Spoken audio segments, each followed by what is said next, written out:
you think your institutions could improve their ability to educate you? How could they leverage technologies better in order for you to learn and study and understand what you're doing? Rather than facilitating access and some of the things you mentioned, how could they better deploy technologies for you to learn? I'd say more use of the internet, number one. A lot of teachers nowadays, there's a huge taboo on getting things from the internet and where you learned it from, and everybody can post things on Wikipedia, but it's generally a great, easily accessible resource. So, I mean, that's, one thing. Yeah? Anyone else? What could they do better in order for you to learn? If they could work more with like Pearsons and the different people that make our textbooks. A lot of times if a textbook is on a format that we can access online or on our phones, we're more likely to have it with us, more likely to open it up to a page that we need instead of lugging around this 5 to 10 pound textbook that we can mug someone with. It's good to have an option. It is. There's a lot of thoughts on textbook, what's going on. Show of hands, do any of you have e-readers or the ability to read an electronic? So what do you have? What are you using, and where do you think that textbooks would be best delivered to you? I got the Kindle for Christmas. I don't think it'd be great for studying because, sometimes when you're looking at, an economics class, like you've got to look at a graph somewhere and a definition somewhere, so it's hard to access 2 or 3 pages just on that one device. But it's, a great last-minute study device. It's something easy to look at as you're going to bed, or just, something easy to pick up instead of getting in full study mode. Sort of like a light study tool. Okay. And what do you have? What do you use? Right now I have a Sony e-reader, but I'm saving up for an iPad just because I need something that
He said he agreed.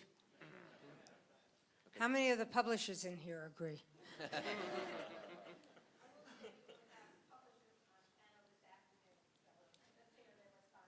There will be publishers on a panel this afternoon, so we'll hear their response.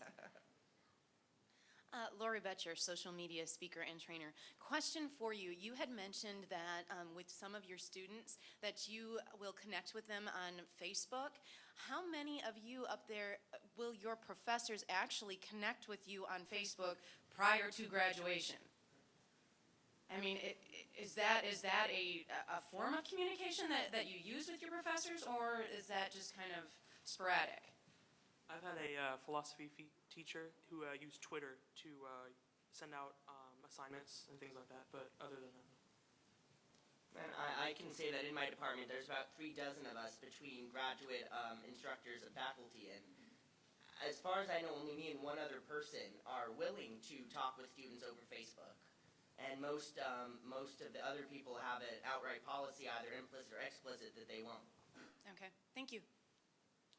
One thing, as a research organization that communicates with these kids, frequently in order to get them to take surveys, we thought that there would be this notion of, in Japanese, uchi and soto, inner space, outer space. Are we allowed inside the inner circle?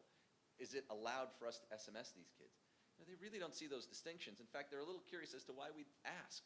For them, they've got lots of friends, and the more the merrier. They're an all-encompassing generation. Previous generations would exile losers to the outer fringes of their social circles. These kids are really accepting. Everybody's kind of got their place in their social circle, and as long as you're not abusive and you don't do things wrong, you're welcome, unless you guys would disagree. Would any of you say, I don't want any of my professors friending me on Facebook, or would you say, hey, listen, don't hassle me, don't do anything wrong, and you're more than welcome to be a part of my life? Yeah, for the most part. I paid them to say that. Okay, so say your piece, don't just shake your head. I think professors have their place on email. I mean, Facebook, currently for me at least, is, among friends, so it's a little, unnerving to think about things as I'm posting them. Is this something I want my teacher giving me a grade to see? So a lot of the times the dates correspond with pictures that may explain, That's great. How many of you are friends with your parents on Facebook? Show of hands. My parents are too old to have Facebook. About 75% of college students are friends with their parents on Facebook. Facebook has very wisely understood that you have to have a contextual ability to say, I want to show this to this group of people, but I don't want to show that to that group of people. And so one of the big things that Facebook's done in their re-engineering efforts over the last couple of years is give you that ability to say, oh, wait, this isn't for all my friends. This is just for some of my friends. Bobby? Would that make you more comfortable if you were using that feature? Yeah, that'd be pretty nice. Hi, my name is Eddie Gowinston. I work for Qualcomm. So my question is for, I wanted to see how many of you had any preparation before getting to college that helped you to use mobile and technology resources for education? And do you think that if you didn't have any kind of experience using those kind of tools for education, that you could have been helped by seeing that before you got to college? I'd say we pretty much learned it on our own, well, as far as I go anyways. My parents had no idea how to use cell phones for a while there. What about in school? At school, no, none of that, just learning on my own, really. Understand this, kids are struggling to bring their world to you. And their world has all of this stuff going on in it. And your world has sort of rules and a bunch of hang-ups about it, and maybe a lack of understanding. I'm sure you've all heard the phrase digital natives. They've never not known a world with the internet. They've never not known a world where you could time shift things. In fact, it's just accelerating. When you talk to younger millennials, kids in elementary school, kids in high school, this mobility thing is going off the charts with them. The number of text messages is increasing dramatically. And more importantly, they don't understand why. In fact, if you talk to my daughter who's just turned 11, she doesn't understand why she can't press some button on the radio to buy that song that she just heard that she liked. She doesn't get it. She doesn't understand why we haven't thought this up. And she's itching to take over society so that little obvious things like that would be more apparent to everyone. And I have something I'd like to add to that.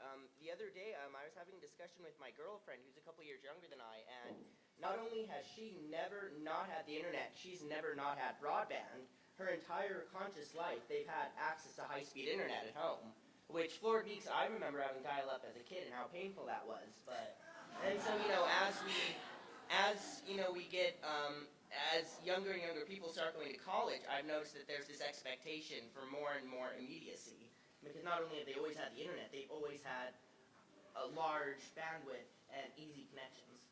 Yeah. How much are you cradle snatching? 2 years. Oh, okay. Bobby, next question. All right, so my name is Heather,